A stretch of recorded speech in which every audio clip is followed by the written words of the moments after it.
আমার নাম প্রবল বিশ্বাস। আমি একদিনের জন্যে এই জাগৃতি ধামে এসেছি।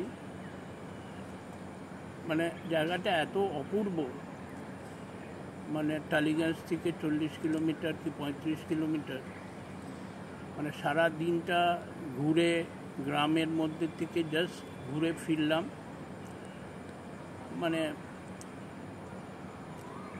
মানে I don't have many words to express যে জায়গাটা এত সুন্দর, অপূর্ব, ছিমছাম, ভীষণ পরিষ্কার।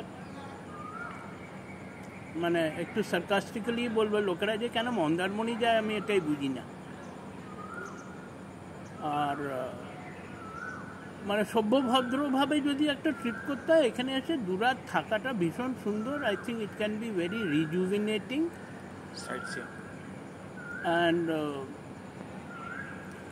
বিশেষ কিছু বলার নেই। তবে এটা আমার একটা ডেস্টিনেশন হলো, বাড়িতে মুড খারাপ থাকলে বা বাড়িতে ভাল না লাগলে চলে আসবো এবার থেকে।